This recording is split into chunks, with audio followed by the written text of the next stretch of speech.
is Hannah Grace, and her family was performing an exorcism or something on her.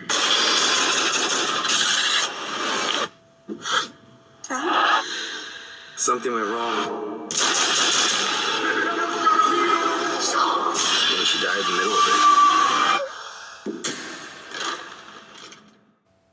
Hello everybody, welcome back to Screenstars. I'm here today to bring you my review for the 2018 horror film The Possession of Hannah Grace. The film is directed by Diedrich van Ruhen and it stars Shay Mitchell, Gray Damon and Kirby Johnson.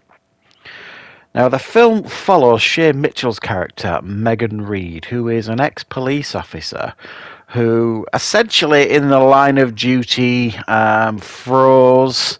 She didn't kind of back up her partner, and that's haunted her, so she kind of turned to drugs and all kinds of things. She's cleaned up her act now, and she has got a new job at, like, the county morgue. And on her first night, typically, that's how it always goes, doesn't it? The body of Hannah Grace turns up, who previously, we see at the beginning of the film, was involved in an exorcist that went wrong, and she seemingly died. However, the corpse is not dead at all. The evil inside still lives and decides to play havoc with her and anybody else she comes into contact with here at the county morgue. It's up to Megan to try and sort out everything, stay alive, and make sure that Hannah Grace and the demon don't break free. Right, what are my thoughts on The Possession of Hannah Grace? Well, this is a first time watch for me because I've never seen this film before watching it.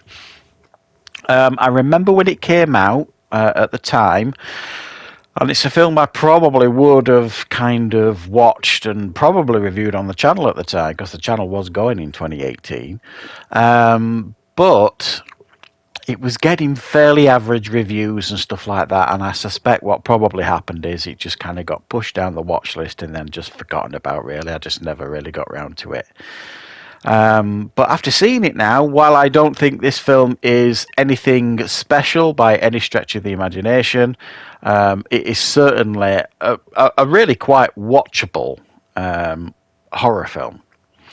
And it's...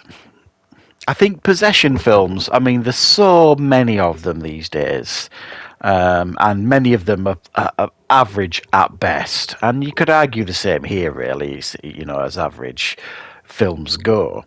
But because it was like a cinema release, there's a certain amount of polish to it. The effects, I think, are of a decent standard here, and there are some definite creepy moments.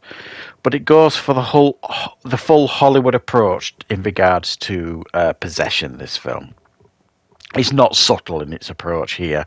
You know, there's not like lights flickering here and there and the occasional scary noise going off. You know, it's full on, you know, demonic happenings going on in this film of people getting taken out left, right and centre, which kind of surprises me because I thought it was going to be a little bit more intimate, the film, in a sense of it was going to just be Hannah Grace and this Megan Reed kind of going at each other. And there is an element of that, but there's actually more people in this film than you might imagine when you consider that, you know, she's working at the county morgue on her own. And there's quite a few people turn up in this film. And it's really... it's lambs to a slaughter, really, for this demon within Hannah Grace's character. But it's nicely put together in a sense of it's an easy watch, you know what I mean? It's not... I was about to say then it's not scary. Now, I don't particularly find this scary, but I did watch this with my wife, and she jumped up and down a few times, so I always enjoy that. If I'm watching a horror film with my wife, she tends to get more scared than me, so when she jumps, it kind of makes me jump, so I kind of enjoy it. It's like going on a roller coaster ride. I don't mind it at all. So I do... quite a lot of the times tend to enjoy horror films a little bit more when I'm watching them with her, to be honest. And there was definitely a few shocks here and there in this film, but not what I would describe as unexpected shocks. The kind of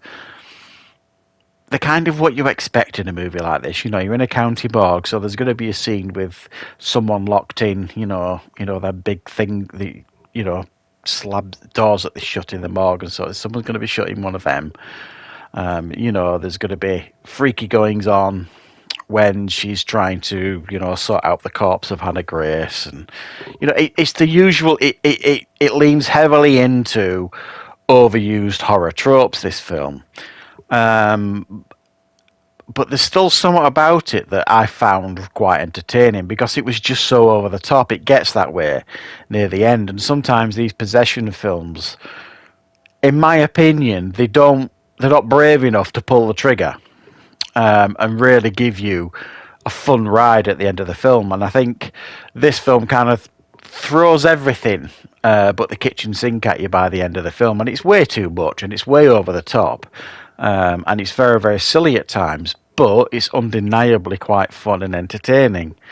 Watching this corpse kind of reanimating itself and causing havoc. And I do think it was a very impressive physical performance by Kirby Johnson that played Hannah Grace. And I mean, to be fair, I don't know if she did all her own body movements and stuff, but it's pretty creepy, contortionists and the way they do these sort of things, and I don't know if that's what she is or if they use somebody else to do it, but either way it made it bloody creepy. And the effects, while occasionally you could tell that the effects are kind of a little bit, I don't know if cheap's the right word, but I don't think it's overused in regards to cheap effects and that kind of stuff. I think the reason why this didn't do particularly well is I think it's because we've kind of seen it all before. And there's nothing overly new here, and it just doesn't, I think, scare as much as it possibly should have done. It all kind of treads over familiar ground, and they kind of over Hollywoodize, the aspects of the film to make it a bit glossy and shiny and, unfortunately, a little bit predictable too. But I do think there was a lot of potential here. And if you do like a good possession film, and you don't mind that they throw a bit of glitz and glamour at it, and you've never seen this one, I think it's on Netflix, to be fair. Give it a watch. And you might be surprised by it. I thought this was a little bit better than I expected it to be, but at the same time, I don't think it's, one of the best possession films you're going to see, that's for sure, but I've seen far worse, don't get me wrong. So thanks for watching, guys. I hope you enjoyed checking out this first time watch review. I will, of course, be back with plenty more reviews and content on the channel very, very soon.